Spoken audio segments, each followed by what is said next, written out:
So, been 4 games in 8 days. What do you make of the performance today? Yeah, I guess the body of work. If you told me before we went into these 4 games that you're gonna win all 4, I was put my hand up and take that any stage.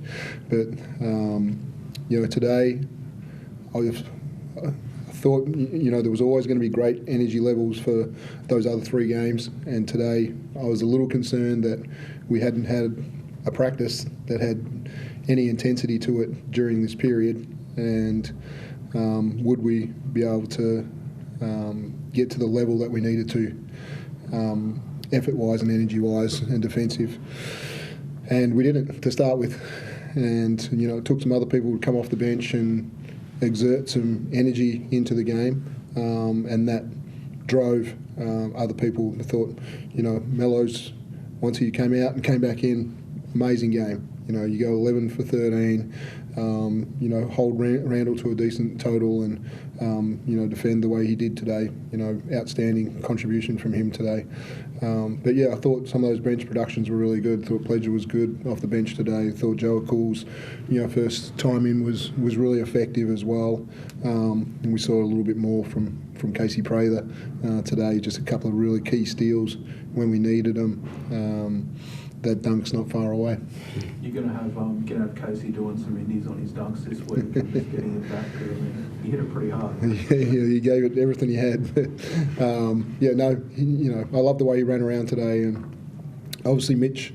I want to congratulate him for his 100 games, but his minutes had come down just a little bit right now because we're just kind of playing Casey at the 3, and so now we get to a point where we can practice over these next few weeks and really get him some minutes at the 4 as well, and make sure that we've got that small ball group working as well as what's been successful for us over this period as well. Melo, what got you going? You got a little floater, I think, late in the first quarter, and from there it just seemed like you were really slow. Like Coach said, when I got taken out, I was disappointed the way I started the game. 2 turnovers right back to back. Randall had 2 layups, I think, and bit flushed, so Coach took me out, and I was able to get my head together. And as soon as I got back in the game, just with confidence, like I tell everyone, it starts with me on my defense. I feel like once my defense is going, it will just relate to my offense and just let the game come to me. Your defense has been at a real high level the past few games. It's sort of been really notable. Were you sort of waiting for the offense to really hit a level like this, with the defense so high? Yeah, I mean, the offense is going to come. We got a lot of weapons on this team. Everyone can score, but the defense, that's something that's been a thing about me, not, being a good defender. And, for me to get better, I want to be a good defender. I want to be able to guard, the other opposing point guard. In this league, I feel like every point guard's a scorer. So every night's going to be a night you got to play defense, or they're going to give you a lot of points. So, I feel like I just got to own up to that challenge, and I feel like the more defense I play, the more confidence I get, and we start winning games. That second term, what sort of rolled so well for you? When did you start getting the feel like, geez, these are all sort of starting to drop here? Say that again? In that second term, what got you going? What sort of made you really start knocking them down? We got stops, and I, like you said, hit the floater, and I was just able to just go from there. Just got more stops, and they were up 27. I forgot how much we had, but all I know is out of nowhere, we were almost up by 20 points. So it happened out of nowhere, but I just felt like we just kept getting stops, and they got frustrated, and their defense was starting to lack. Dean, with getting these 4 wins now, it does seem like things have really clicked into place. Do you think now there'll be some trainings, now there'll be a bit more of a regular flow and keep this going? Yeah, I hope so. I went through that game, and when you play the 4 games, there's some mental errors at different times, and I thought we had them both defensively and offensively today. But you look down and you say, yep, the highest free throw shooting team in the league, and we did a pretty good job of not letting them get to the foul line today. We held them to the number of 3 balls that we wanted to hold them to. We score 109, when we're possibly a little tired, and so I really said I wanted to rotate people a little bit more. I didn't probably do it as much as I really wanted, but again, we've got to keep backing the depth of this team and keep growing the depth of this team, and there's a lot we can get better at, but certainly some change-up defenses has been effective for us over these 4 games. What do you make of the way the team's resilience has picked up, particularly like today's game, like Sean was taking some real hard knocks. Melo got chased down on Eric Griffin on one of those blocks. There was just a bunch of times where I thought, geez, the team could drop here, and it seemed like you held pretty steady with it. Yeah, we challenged the leaders today to say, this is a game. New Zealand was a game where we challenged some of the Kiwis to really give us some extra effort, and today, we really challenged the leaders to say, we've had this patch where we've done some really good things, and it's been consistent with us all season that we've had some little lulls after we've done some really good things. So I was a little nervous about coming into today to say, is this a day that we could have a little lull after playing well? And I wanted them to really drive us when things weren't going the right way, that they could really stand up as leaders. And I thought Barlow, Chris and Macca at times really, did that and kept the composure of the group and made sure we were moving forward.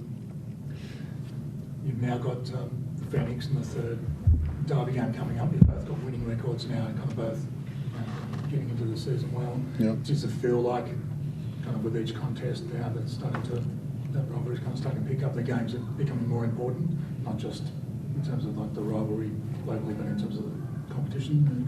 Yeah, obviously, I talked about the rivalry last time to say, if we're beating each other, that creates a really good rivalry. If we're winning our games and we're going into games where we're both, in the top half of the ladder and things like that, it builds, just a little bit extra. I know they're disappointed about the way the game finished last time. We was the same after game one, so we go in 1-1. It's our home court. Hopefully, we can pack it out with our fans, and that can be the advantage for us that we need. And Mel, are you looking forward to taking on John Roberson again? Yeah, I feel like I played pretty good defense last time. That's just a challenge I'm up for, playing defense against him. It's not about scoring. Obviously when he's such a good scorer and, he can shoot the way he shoots, so I don't really mind, not scoring, not shooting. I just want to be able to stop him, as much as I can and just help us win. Sorry. Dean, you went to the Shrine last week. Can you sort of talk about that experience and then also sort of the importance of playing the day before Remembrance Day? Yeah.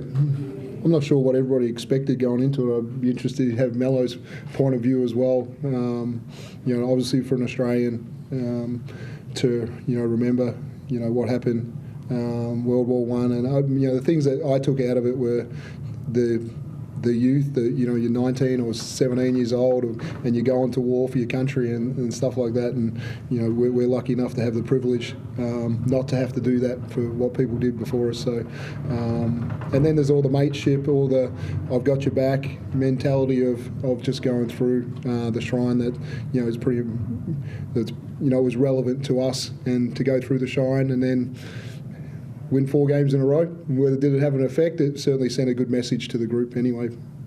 Your thoughts? Yeah, just what Coach said, but what I got out of that experience was just being grateful for the time, that, like he said, being 19 years old, going to war and stuff, you leaving behind your family, and, a lot of people, don't want to experience that, but they got to do what you have to do for your country. So the only thing I took from that was just being grateful for who I am, and that was my first time being there. There's a lot of museums back at home, but for me to get the experience to go to a museum out here in Australia and to see, different things that they went through was pretty exciting for me. And you touched on Mitch playing his 100th. Can you talk about what he brings to the team? Every game he just seems to bring it on both ends. Yeah. When you have a team trademark, there's got to be some people that, live it as well as anybody, and Mitch is one of those guys. You put our trademark up there and you say who represents that, and Mitch McCarron's probably in the top 3 of every part of our trademark. I still want to get him 10 shots every game. That's still my challenge, and I want to continue to have him being aggressive, but he's always going to be known for all the bits and pieces that he does, and he showed all those tonight with, 5 assists and 4 rebounds or 5 rebounds or something, and some points, and then to go and defend. So, that was typical Mitch McCarron today, doing a bit of everything. Melo, you think you guys will ever get Mitch 10 shots regularly in a game? Just the way the offense flows. Like I've been saying, we got so many weapons. It's not so it's going to be somebody's night, every other night. But as long as we win games, I'm pretty sure every guy in that locker room is happy, no matter who gets that night.